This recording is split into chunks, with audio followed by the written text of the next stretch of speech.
Hello friends, एनएसटीबी education में आप सभी का स्वागत है। मैं उम्मीद करता हूं कि आप लोग मस्ती से पढ़ रहे होंगे और स्वस्थ भी होंगे। आप लोग इसी तरह से वीडियो में बने रहें। पिछले वीडियो में हम एक्सरसाइज 1.21 को क्लियर कर चुके हैं, पूरा हिसाब बना चुके हैं। अब एक्सरसाइज 1.2 में आ रहे हैं। अब एक्सरसाइज 1.2 का हम लोग हल करेंगे। सबसे पहला क्वेश्चन है, चलो आते हैं पहला क्वेश्चन के लिए। पहला क्वेश्चन क्या कह रहा है? निम्नलिखित संख्याओं को अभाज्य गुणनखंड के रूप में व्यक्त कीजिए। निम्नलिखित संख्या को अभाज्य गुणनखंड के रूप में व्यक्त कीजिए। तो अभाज्य गुणनखंड का मतलब होता है भाग देना। भाग देना किससे? अभाज्य गुणनखंड किससे करते हैं हम लोग? टाइम नंबर से, अभाज्य संख्या से। जैसे 140 है, इसका हम लोग फैक्टर करेंगे। क्या करेंगे? फैक्टर करेंगे। तो पहला नंबर का हल करते हैं। पहला नंबर 140। तो 140 का हम लोग क्या करेंगे? फैक्टर कर लेंगे। 140 का फैक्टर करेंगे और ये दो, इसमें दो से भाग लग रहा है। जब कोई संख्या के अंत में, अंत वाला जब अंक 0 रहे, 2 रहे, 4 रहे, 6 रहे, 8 रहे, इस तरह से रहे, सम संख्या रहे, तो वो संख्या 2 से कट जाएगा। तो 2 से विभाजित होगा। 2 सत्ता 14, 0 का 0 हो गया। फिर 2 से, 2 तिया 6, बचा 1, 2 पंचा 10। अब 2 से भागने में लास्ट में 5 है, अब 5 से कटाएंगे। 5 सत्ता 35। इसका आभाज्य गुणनखंड क्या क्या हो गया?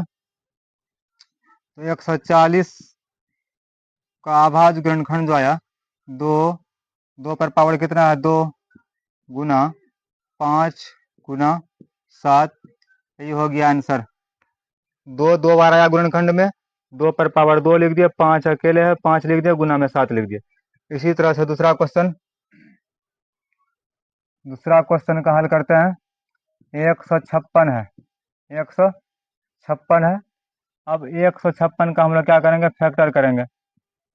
बिल्कुल आसान हिसाब है ये। 2 से कटेगा, 2 से विभाजित होगा। 2 सत्ता 14, बचा 1, 2 अट्ठा 16। फिर 2 से लगेगा क्योंकि लास्ट में 8 है। 2 तिया 6, बचा 1, 2 नवा 18, 39 है। अब लगेगा यहाँ 3 से। 3 इकाई 3, 3 तिहाई 9, 13 तिया 39। इसका आभाज्य गुणनखंड में क्या है? 156 का आभाज्य गुणनखंड में क्या है, इसको लिख देना है।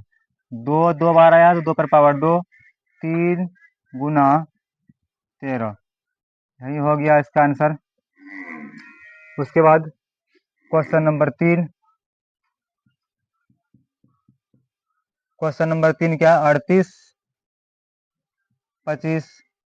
इसका आभाज्य गुणनखंड क्या आएगा? इसका भी आभाज्य गुणनखंड करना है।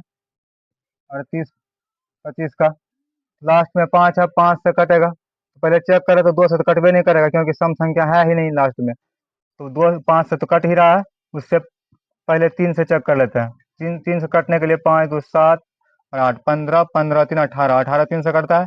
इसका योगफल 3 से कट रहा है तो 3 से ये भी कट जाएगा। 3 इकाई 3, 3 दूना 6, बचा 2, 3 सत्ता 21, बचा 1, 3 बचा 15।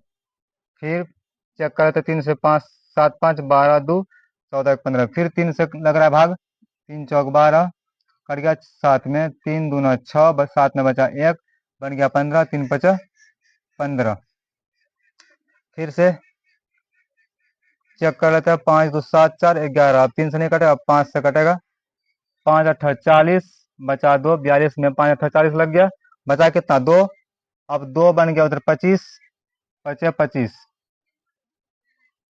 फिर 5 से लगेगा, 5 का ही 5, बचा 3, 5 सत्ता 35। अब 17 में भागने लगा क्योंकि 17 खुद अभाज्य संख्या है, इसलिए अब 38 25 का अभाज्य गुणनखंड क्या आया है? 3 2 बार आया है, 3 पर पावर 2 लिख देते हैं। 3 का स्क्वायर हो गया, गुना 5 भी 2 बार आया, 5 पर पावर 2 लिख दिए। 17 अकेले है, यही हो गया आंसर। उसके बाद अगला क्वेश्चन नंबर है, 3 तक हल कर चुके हैं। चौथा क्वेश्चन है, क्वेश्चन नंबर 4।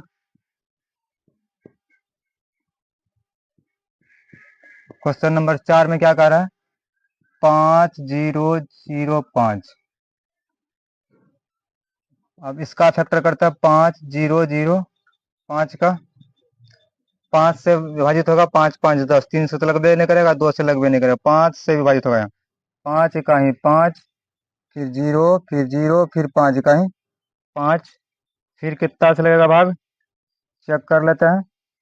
यहाँ पर 2 से नहीं लगेगा भाग, 3 से भी नहीं लगेगा, 5 से नहीं लगभग नहीं करेगा, और 6 से कटा। हम लोग अभाज्य संख्या से फैक्टर करते हैं, अभाज्य संख्या से विभाजित करते हैं। अभाज्य गुणनखंड में अभाज्य संख्या से, अभाज्य गुणनखंड का मतलब हो गया अभाज्य संख्या से कटाना। तो अभाज्य संख्या से कटाएंगे। अब अभाज्य संख्या 5 अभाज्य संख्या तक कटा चुके हैं, उसके बाद 6 तो अभाज्य संख्या है ही नहीं, 6 तो भाज्य है। 7 अभाज्य है, 7 से चेक कर लो, 7 इकाई 7, 10 में भाग लगेगा, 7 इकाई 7 बचेगा 3, 7 चौक 28 बचा 2, 7 21, 7 से भाग लग रहा है इसमें। 7 इकाई 7 लगा, बचा 3, 7 चौक 28 हो गया, बचा कितना 2, 7 21 हो गया। फिर चेक करना पड़ेगा कितना से लगेगा भाग, 7 दूना 14, 7 से नहीं लगेगा। अब 9 तो भाज्य है, 10 से लगे भी नहीं करेंगे, 11 से चेक करते हैं, 11 इकाई 11, बता इसमें कितना 3, 33 करते 33, 11 से भाग लग गया, 11 इकाई 11 बचा 3, 11 33। अब 33 खुद अभाज्य संख्या है, 13 खुद अभाज्य संख्या है। 11 11 इकाई 11 कटा, बचा 3, बन गया 33, 11 33, तो 13 13 आ गया, 13 खुद अभाज्य संख्या है। अब तो कटवे नहीं करेगा, अब लिख देते हैं 5005 का अभाज्य गुणनखंड जो आया है। अभाज्य गुणनखंड कौन कौन आया, 5 गुना 7 गुना 11 गुना 13। यही हो गया आंसर। इसका अभाज्य गुणनखंडों के रूप में व्यक्त करना था सिर्फ, तो हम लोग व्यक्त कर चुके। इसका गुणनफल हो गया, इसको गुना करेंगे तो फिर इतना याद आएगा। फिर अब क्वेश्चन नंबर 5वां 74 29 को हल करते हैं हम लोग। क्वेश्चन नंबर 5 74 29, इसका फैक्टर करेंगे हम लोग। 74 29 का फैक्टर कर लेते हैं। अब इसको चेक करते हैं कितना से इसमें विभाजित लग रहा है। 2 से तो कटेगा नहीं, क्योंकि लास्ट वाला अंक जो है सम संख्या रहेगा तब ये 2 से कटेगा। सम संख्या 0 0 2 4 6 8 इस तरह से रहता है ही नहीं। तो 3 से चेक कर लेते हैं, 9 2 11 11 4 15 15 और 7 22, 22 नहीं कटता है 3 से, तो ये भी 3 से नहीं कटेगा। उसके बाद 5 से तो कटबे नहीं करेगा, 5 से कटने के लिए लास्ट में 0 या 5 रहना चाहिए। 7 से चेक करते हैं, 7 इकाई 7 कट गया, फिर 4 बचा, 0 लगा, फिर 7 के 42, 7 से भी नहीं लगेगा भाग। इस तरह से भाग लगाते लगाते यहाँ पर जो है 11 से चेक कर लो, 11 से नहीं लगेगा, भाग लगेगा कितना से, 17 से। 17 से भाग लगता है, 17 चौके 68 हो गया। उसके बाद बचा कितना, 17 चौके 68, 68 और 2 70, 4 6 बचा, 62 हो गया। फिर 70 तिया 51 हो गया। उसके बाद 17 17 119, 17 17 119 हो गया। अब फिर चेक करते हैं कितना से भाग लगता है। अब 19 से लगेगा भाग, और किसी से भाग लगेगा, 19 से लगेगा। 19 का 19 दूना 38, 19 तिया 57, 19 दूना 38 लगेगा भाग।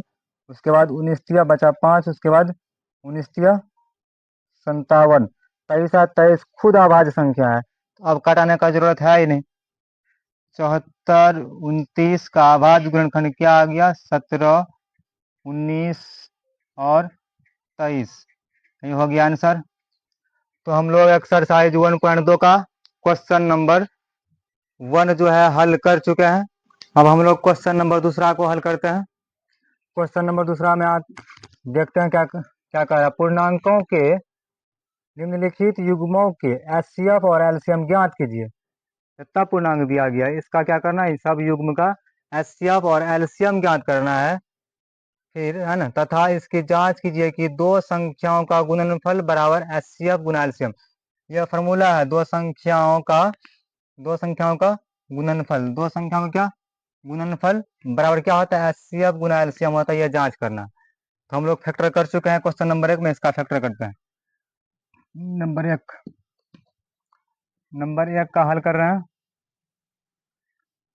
26 और 91, 26 और 91, तो 26 का करते हैं फैक्टर, 2 से 13 दूना 26, 13 इकाई 13, जब HCF बोले निकालने के लिए तब जो है आवाज गुणनखंड जो है एक तक कटना पड़ेगा। क्या हो सकता है कभी कदाल कि एक भी HCF आ जाता है, इसलिए एक तक कटना पड़ेगा। तो फिर 91, जब एलसीएम बोले तो फिर एक से कटने का कोई जरूरत नहीं है। फिर 91 का फैक्टर करते हैं, 7 से लगेगा भाग, 13 सत्ता 91, फिर 13 इकाई 13। 26 का आवाज गुणनखंड कितना आया? 2 गुना 13, 2 गुना 13। उसके बाद 91 का गुणनखंड कितना आया?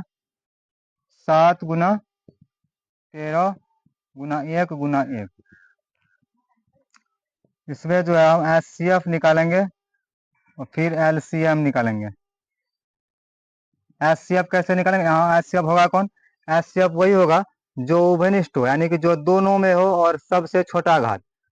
2 दोनों में तो है नहीं, 7 भी दोनों में नहीं है, 13 दोनों में है, तो 13 को ले लेंगे। ये हो जाएगा HCF, जो सबसे छोटका घात रहे। लेकिन 1 भी दोनों में है, 13 भी दोनों में है, सबसे छोटका घात, इसका भी एक घात, इसका भी एक घात, इसका भी एक घात, इसका भी एक घात, सब तो बराबर है, तो 13 इकाई 13 होगा। एक घात इसका, एक घात इसका, तो 13 एक ले लेंगे, तो एलसीएम हो गया 13। उसके बाद एलसीएम निकालेंगे हम लोग। एलसीएम क्या होता है? एलसीएम में जो दोनों में हो सबसे बड़ा घात, एलसीएम में जो दोनों में हो सबसे बड़ा घात, और जो दोनों में नहीं हो उसको भी लेना है। तो चलो, दोनों में जो नहीं है उसको, 2 दोनों में नहीं है, 7 भी दोनों में नहीं है, 13 दोनों में है, तो 13 को ले लेंगे अकेले। दोनों 13 नहीं लेंगे, जो दोनों में है उसको एक लेना है, और सबसे बड़ा जो घात है उसी को लेना है यहाँ पर। उसके बाद 7, तो 13 सत्ता 91, 91 गुना 13 सत्ता 91, 91 गुना 2 करेंगे तो हो जाता है 182। ये हो गया HCF और ये हो गया LCM, यानी HCF भी निकल गया और LCM भी निकल गया। अब करना है क्या? जांच। जांच करना है। अब हम लोग जांच करेंगे इसका। तो जांच कौन सा फॉर्मूला पे करेंगे? दो संख्याओं का गुणनफल बराबर HCF गुना LCM। तो हम लोग जांच करने के लिए भेजते हैं अब इसको पैथोलॉजी। ब्लड जांच होता है ना जैसे, वैसे जांच यहाँ पर करना है, समझ लो। दो संख्या गुणनफल क्या है, जांच में भेज रहे हैं। यहाँ पर लिख देंगे हम लोग जांच। जांच किसका करना है? जांच कौन सा फॉर्मूला पे करना है? दो संख्याओं का दो संख्याओं का गुणनफल, दो संख्याओं का गुणनफल बराबर क्या है? HCF गुना LCM। तो दो संख्या क्या है? दो संख्या जो है 26 और 91 है, तो 26 गुना, गुणनफल का मतलब गुना, 91 बराबर HCF कितना है? HCF है 13, और LCM कितना है? LCM है 182। जब इसको हम लोग गुना करते हैं तो क्या हम लोग को क्या प्राप्त होता है? जब गुना करेंगे तो 23 66 बराबर, इधर भी आएगा 23 66, दोनों तरफ बराबर रहेगा तो जांच हो जाएगा। गुना करके चेक करें ना, 23 66 ही होता है। तो प्रूव्ड हो चुका है, जांच हम लोग का हो चुका है। उसके बाद अब क्वेश्चन नंबर दूसरा बनाते हैं। इसी तरह से क्वेश्चन नंबर दूसरा भी बनेगा। दूसरा में क्या है? 510 और 92। 510 का फैक्टर करते हैं हम लोग। 510 2 से कटाते हैं, 2 से कटाते हैं, 2 इकाई, 2 दूना 4, 5 से कटा, 2 से कटा रहे हैं ना, 2 दूना 4 हो गया, बचा 1, 2 पंचा 10, बचा कितना? 1, 2 पंचा 10। अब फिर 5 से कटा देते हैं, 5 5 10, 10 2 12, 3 से भी लग रहा है भाग, 3 से लगाओ भाग पहले, 3 अट्ठा, 3 से भाग लगाएंगे तो 3 अट्ठा कितना होगा? 3 अट्ठा 24, बचेगा 1, 3 पचा 15, फिर 5 से लगाओ, 5 इकाई 5, बचेगा 3, 5 सत्ता 35, फिर 17 से भाग लगाओ, 17 इकाई 17। उसके बाद 92 का फैक्टर कर लेते हैं। 92 का 2 से कटेगा क्योंकि सम संख्या है लास्ट में। 2 चौके 8, बचेगा 1, 2 छाक 12, फिर 2 से 2 दूना 4, 2 तिया 6, फिर 23 इकाई 23। तो 510 का क्या आ गया फैक्टर? 510 का आभाज्य गुणनखंड 2 गुना 3 गुना 5 गुना 17। उसके बाद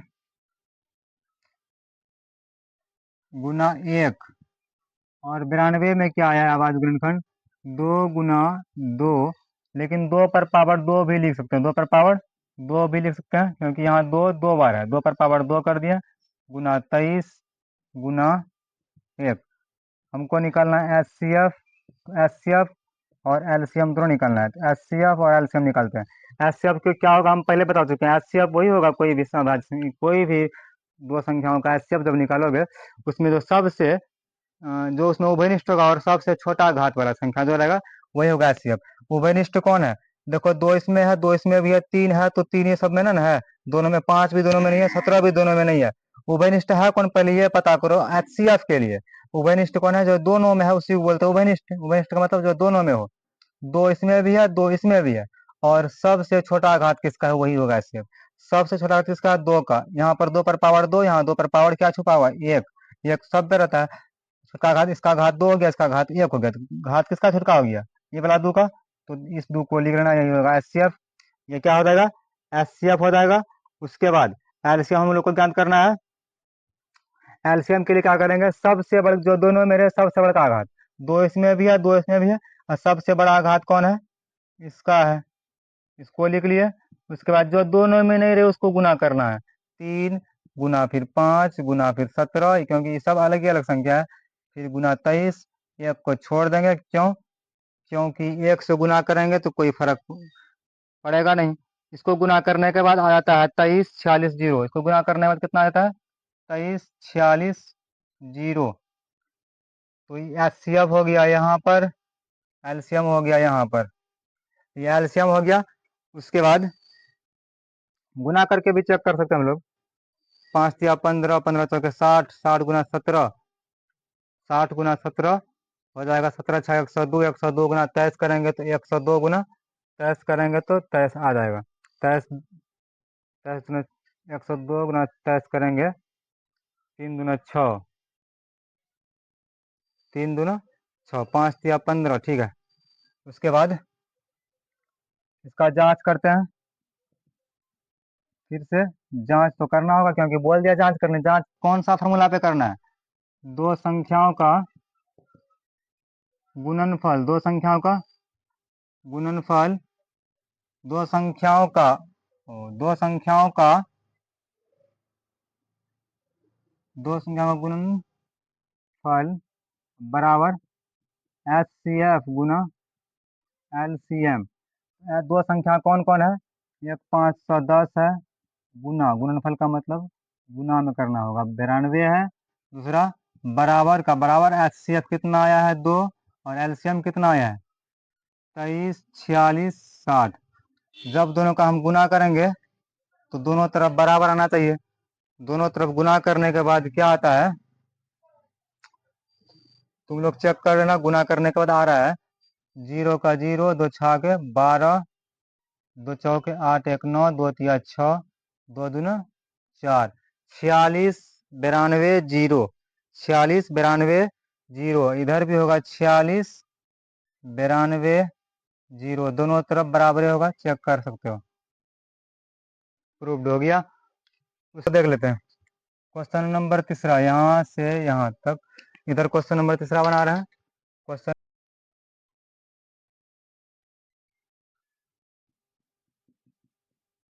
336 और 54, 336 और 54। अब 336 का फैक्टर कर लेते हैं। 2 से 2 दूना 4, यहाँ 3 है तो 2 इकाई 2, 2 छाक 12, 2 अट्ठा 16, 2 अट्ठा 16 हो जाएगा, 2 चौक 8 हो जाएगा। फिर 2 से लगेगा भाग, 2 चौक 8, 2 दूना 4, फिर 2 से 2 दूना 4, 2 इकाई 2, फिर 3 से 3 सत्ता 21, 3 सत्ता 21, फिर 7 इकाई 7। फिर 54 का आवाज गुणनखंड कर लेते हैं। 2 दूना 4, 2 से लगेगा 2 दूना 4 बचा 1, 2 सत्ता 14 हो गया, 3 नमा 27 हो गया, 3 तिहाई 9 हो गया, 3 इकाई 3। तो 336 का आवाज गुणनखंड कौन आया? 1 2 3 4। 2 आया है 4 बार, 2 पर पावर 4। उसके बाद 3 गुना 7 गुना 1। उसके बाद 54 का आवाज गुणनखंड क्या आया है? 2 गुना 3 आया है 3 बार, तो 3 पर पावर 3 लिखेंगे, गुना में 1। निकलना था क्या हमको? एचसीएफ। क्या निकलना था? एचसीएफ। तो HCF, इसका आधा पार्ट हम यहाँ बना देते हैं। एच सी एफ बराबर, उसके बाद LCM बराबर, HCF और LCM बराबर निकलना है। HCF क्या होगा? HCF वो होता है जो कि दोनों में रहे सबसे छोटा वाला घात, जो दोनों में रहे सबसे छोटा वाला घात। दो यहाँ भी है, दो नीचे में भी है, ऊपर नीचे दोनों में दो है। सबसे छोटा घात किसका है? यही वाला दो का। उसके बाद तीन ऊपर में भी है, तीन नीचे में है, सबसे छोटा वाला घात किसका है? ये वाला तीन का है, ऊपर वाला तीन का। इसको भी लिखना पड़ेगा इस तरह से। HCF हो गया दो तिया छः, और LCM क्या होगा? जो दोनों में हो सबसे बड़ा वाला घात। तो सबसे बड़ा घात जो दोनों में था, सबसे बड़ा वाला घात इसका है। उसके बाद जो दोनों में है उसका सबसे बड़ा वाला घात। तीन भी दोनों में है, सबसे बड़ा वाला घात किसका हो गया? 3 पर पावर 3 का। उसके बाद जो दोनों में नहीं रहे उसको भी लिखना है, इसको भी लिखना है। उसके बाद हम आ जाएगा, गुना करना है, फिर 7 से गुना करेंगे तो हो जाएगा 30 24, 30 24। तो HCF मेरा निकल करके तैयार हो गया 6, LCM हो गया 30 24 हो गया LCM। अब हमको करना था, अब हमको करना है जांच। जांच में क्या करेंगे? जांच में क्या क्या लिखते हैं हम लोग? जांच में इस सूत्र का इस्तेमाल करेंगे, यूज करेंगे। दो संख्याओं का गुणनफल, गुणनफल जांच तो अपने से भी कर सकते हो आराम से। दो संख्याओं का गुणनफल बराबर HCF गुना LCM। HCF गुना LCM, दो संख्या कौन कौन है? 336 गुना 54। HCF कितना है? 6। LCM कितना है? 30 24। जब गुना करोगे तो हो जाएगा 18 14 4। 18 14 4, 18 14 4 गुना करके चेक कर लो। 6 चौके 24, दो आया हासिल, 6 दूना 12, 2 14 का 14 हो गया, 6 तिया 18 हो गया। क्लियर, प्रूव्ड हो गया। जांच इस तरह से जांच हो गया। तो हम लोग क्वेश्चन नंबर 2 का भी हल कर लिए हैं। अब क्वेश्चन नंबर हम लोग 3 हल करेंगे। क्वेश्चन नंबर तीसरा में आते हैं, देखते हैं क्या कह रहा है क्वेश्चन नंबर तीसरा में। अभाज्य गुणनखंड विधि द्वारा निम्नलिखित पूर्णांकों के LCM और HCF ज्ञात कीजिए। और आसान है ये तो, और आसान, इसमें जांच भी नहीं करना है, सिर्फ LCM और HCF ज्ञात करना है। इससे पहले क्वेश्चन में तो हम लोग HCF और LCM ज्ञात कर चुके हैं। तो यहाँ पर जो है, पहले जो क्वेश्चन हल किए थे हम लोग उसमें दो संख्या था, अब तीन संख्या वाला है, इसका HCF और LCM ज्ञात करना है। तो कोई दिक्कत नहीं है, इसको हम लोग हल कर सकते हैं। कितने तरीका से हल कर सकते हैं? जैसे 12 है, 15 है, 21 है, इसको हम इस तरह से भी हल कर सकते हैं। 12, जैसे 12 है, 15 है, 21 है, इसका डायरेक्ट फैक्टर कर सकते हैं तीनों के एक साथ। तीनों एक साथ कर सकते हैं, 3 से लग रहा है भाग, 3 3 चौक 12, 3 पचा 15, 3 सत्ता 21। अब भाग नहीं लगने वाला है। एससीएफ होगा कौन? 3। एससीएफ कौन होगा? 3। और एलसीएम कौन हो जाएगा? एलसीएम हो जाएगा सबका गुणनफल। एचसीएफ वही होता है जो सबको विभाजित कर दे। अगर तीन अंक रहे, तीन संख्या रहे, जो नंबर है ना, जो प्राइम नंबर है, जो आभाज्य संख्या तीनों को विभाजित कर दे, वही आभाज्य संख्या क्या होता है? एचसीएफ हो जाता है। जैसे यहाँ तीन जो है आभाज्य संख्या है, ये तीन जो है इस सब को विभाजित करता है, इसलिए एचसीएफ 3 हो गया। अब जो है तीनों नहीं कट रहा है एक संख्या से, इसलिए एचसीएफ 3 हो जाएगा। तो हम लोग ऐसे भी निकाल सकते हैं एचसीएफ 3, और एलसीएम जो है इस सब का गुणनफल हो जाएगा। एचसीएफ का मतलब तीनों को काटना चाहिए, जो तीनों को काटे तो एचसीएफ होगा। चार ठो रहे तो चारों को काटे, दो ठो रहे तो दोनों को काटे, तब होगा एचसीएफ। इसलिए तो हम लोग इस तरह से हल नहीं करेंगे, हम लोग हल करेंगे इसको दूसरे तरीके से। वैसे भी हल कर सकते हो। तो 12 15 और 21, ये तीन संख्या दिया गया है, इसका हमको एचसीएफ और एलसीएम निकालना है। तो 12 का कर लेते हैं हम लोग फैक्टर। 2 6 के 12, 2 तिया 6, 3 इकाई 3। तीनों का फैक्टर अलग अलग कर लेते हैं, एक साथ नहीं करेंगे, अलग अलग कर लेते हैं। और एक साथ भी कर सकते हैं, जैसे माँ के 3 5 15, 5 इकाई 5। 21 का भी फैक्टर कर लेते हैं। 3 7 21, 7 इकाई 7। तो 12 का जो अभाज्य गुणनखंड है उसको लिख लेते हैं हम लोग। 12 का अभाज्य गुणनखंड क्या आया है? 2 पर पावर 2 गुना 3। उसके बाद 15 का अभाज्य गुणनखंड क्या आया है? 3 × 5। उसके बाद 21 का अभाज्य गुणनखंड क्या आया है? 3 × 7। और सब में एक भी है, सब में क्या है? एक भी है।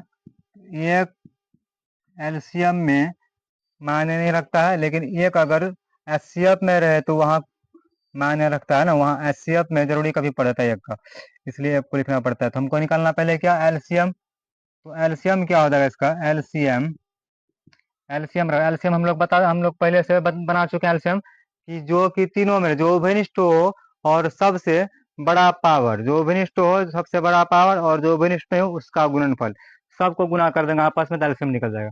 जैसे उभयनिष्ठ कौन है? उभयनिष्ठ में जो तीनों में हो, यहाँ पर तीनों है तो तीनों में हो, दो इसमें है, इस सब में नहीं है, तीन इसमें है, इस सब में तीन है, तो तीन उभयनिष्ठ है, बाकी कोई उभयनिष्ठ है नहीं। जो अलग रहे उसको भी लिखना है, 2 पर पावर 2 भी लिखना है, गुना तीन तीनों में है, तीन जो है तीनों में है, और सबसे बड़ा पावर वाला तो है ही नहीं, सब बराबर पावर वाला है, तो तीनों में से एक ठोक ले लेते हैं। उसके बाद गुना 5 अकेले है, इसको लेते हैं, गुना 7 भी अकेले है, इसको ले लेते हैं। इसका गुणनफल करेंगे तो निकल जाएगा मेरा एलसीएम। 2 पर पावर होता है 4, 4 × 3 = 12, 5 × 60, 60 × 7 करेंगे 6 × 7 = 42। इसका आंसर हो गया 420। 420 हो गया आंसर, 420 हो गया इसका एलसीएम। अब निकालेंगे हम लोग एचसीएफ। एचसीएफ क्या होगा? जो तीन ठो रहे ना, जो तीनों में रहे, जो उभयनिष्ठ रहे और सबसे छोटा घात वाला संख्या। देखो यहाँ पर दो तीनों में है नहीं, कौन है तीनों में? पहले ये पता करो। तीन जो है तीनों में है, इसी को लिख लो। तीन तीनों में और सबका घात जो है बराबर ही है, सबका घात कितना? एक है, तो वही ले लेंगे 3। तो एचसीएफ कितना हो जाएगा? 3। इस तरह से हम लोग क्वेश्चन नंबर 2 का हल करते हैं। फिर क्वेश्चन नंबर 2 में क्या किया, क्या कहा गया? 17, 23 और 29, इसका फैक्टर करते हैं। तो 17 का फैक्टर करेंगे तो 17 इकाई 17। 23 का फैक्टर करेंगे 23 इकाई 23। 29 का फैक्टर करेंगे 29 इकाई 29। यानी इसको, ये खुद अभाज्य संख्या है तो इसका फैक्टर, इसका क्या फैक्टर करेंगे? इसका अभाज्य गुणनखंड क्या करेंगे? ये तीनों खुद अभाज्य संख्या है, इसका अभाज्य गुणनखंड होबे नहीं करेगा, इसको सिर्फ एक ही काटने वाला है, ये खुद से कटने वाला है। इसमें अभाज्य गुणनखंड कोई नहीं हुआ है ना, इसमें अभाज्य गुणनखंड कौन, उभयनिष्ठ गुणनखंड कौन हो गया? एक ही है। अब लिखेंगे 17 का अभाज्य गुणनखंड में क्या आया? 17 खुद और एक। 23 का अभाज्य गुणनखंड में क्या है? 23 खुद आया और एक। 29 में क्या आ गया है? 29 खुद है और एक। हम बोले थे ना कि एचसीएफ में एक का जरूरत भी पड़ जाता है, अभी देखो एचसीएफ में एक का जरूरत पड़ गया। तो एचसीएफ एलसीएम क्या हो जाएगा? एलसीएम एलसीएम जो है, जब तीनों अभाज्य संख्या रहे, चारों अभाज्य संख्या रहे, दोनों अभाज्य संख्या रहे, तो एलसीएम क्या होता है? उसका गुणनफल। ये गुना करने के बाद 11 × 33 9 होता है, यानी 17 × 23 × 29 बराबर, इसको गुना करने के बाद 11 33 9 आता है। हम लोग एचसीएफ निकाल लेते हैं। एचसीएफ में क्या आएगा? एचसीएफ में जो तीनों में हो, जो उभयनिष्ठ हो। आप बताओ, तो तुम लोग खुद बताओ कि तीनों में कौन है? तीनों में है कौन? उभयनिष्ठ। जो तीनों में रहे सबसे छोटा घात वाला संख्या को हम एचसीएफ ले लेते हैं। 17 17 को काटा, 23 23 को काटा, 29 29 को काटा, तीनों को कौन काटने वाला है? तीनों को कौन काटने वाला है वो तीनों में मिलेगा, एक यहाँ भी एक यहाँ। इसका मतलब एक जो है तीनों को काटता है और कोई नहीं काटता। इसका अभाज्य गुणन, इसका उभयनिष्ठ गुणनखंड क्या हो गया? एक, और सबसे छोटा घात भी किसका? एक है। इसका एचसीएफ कितना होगा? एक। एलसीएम हो गया 11 33 आंसर, और एचसीएफ हो गया एक आंसर। उसके बाद हम लोग हल करते हैं क्वेश्चन नंबर तीसरा। क्वेश्चन नंबर तीसरा में क्या कह रहा है? 8 है, 9 है और 25 है, इसका एलसीएम एचसीएफ निकालना है। तो 8 का फैक्टर करेंगे, 2 चौक 8 हो जाएगा, 2 दूने 4 हो जाएगा, 2 इकाई 2। उसके बाद 9 का फैक्टर करेंगे, 3 तिहाई 9 हो जाएगा, 3 इकाई 3। उसके बाद 25 का फैक्टर करेंगे, 25 हो जाएगा, 5 इकाई 5। 8 का जो अभाज्य गुणनखंड आया 2 पर पावर 3 गुना 1। 9 का जो अभाज्य गुणनखंड आया 3 पर पावर 2, यानी 3 2 बार गुना 1। 25 का जो अभाज्य गुणनखंड आया 5 पर पावर 2 गुना 1। 5 2 बार पावर 2 दे दिए। हमको निकालना है एलसीएम। एलसीएम कौन होगा? एलसीएम जो तीनों में हो, जो उभयनिष्ठ हो और जिसका पावर सबसे बड़ा हो वही होगा एलसीएम। उसके बाद जो तीनों में नहीं हो उसको भी गुना करेंगे तब होगा एलसीएम। जो तीनों में रहे पावर सबसे बड़ा और जो तीनों में नहीं रहे उसको भी गुना कर देंगे, मिला करके तो हो जाएगा एलसीएम। तीनों में कोई नहीं है, दो इसमें है, ये सब में नहीं, तीन इसमें है वो सब में नहीं, पांच इसमें है किसी में नहीं है, तो सबको गुना करना पड़ेगा। इसका मतलब दो पर पावर तीन गुना करना पड़ेगा, तीन पर पावर दो गुना करना पड़ेगा, पांच पर पावर दो गुना करना पड़ेगा, यानी सबको गुना करना पड़ जाएगा। दो पर पावर दो क्या होता है, एलसीएम हो जाएगा 8। एलसीएम बोलते हैं। दो पर पावर तीन हो जाएगा 8 और तीन पर पावर दो हो जाएगा 9, पांच पर पावर पांच दो हो जाएगा 25। इस तरह से गुना करने के बाद आ जाता है 1800, क्योंकि यहाँ आता है 8, यहाँ आता है 9, 8 और यहाँ आता है 25, गुना करेंगे तो कितना आएगा 1800। कितना आएगा 1800 आएगा, आंसर हो जाएगा 1800। उसके बाद एचसीएफ निकाल लेते हैं, गुना करके चेक कर लेना। एचसीएफ निकालते हैं। एचसीएफ क्या होगा, जो तीनों में रहे उभयनिष्ठ है और छठ का पावर वाला, जो तीनों में रहे, तीनों में दो तीन पांच तो तीनों में है ही नहीं है, तीनों में कौन है एक, तो एचसीएफ कौन हो जाएगा एक। तो इस तरह से हम लोग बना चुके हैं क्वेश्चन नंबर 3 तक। एक्सरसाइज 1.2 से शुरू, 2 का क्वेश्चन नंबर 1 से लेकर के 3 तक हम लोग हल कर चुके हैं। अब अगले क्वेश्चन हम लोग बनाएंगे। इस तरह से एक्सरसाइज 1.2 का हम लोग हल कर चुके हैं, क्वेश्चन नंबर 1 से लेकर के क्वेश्चन नंबर 3 तक।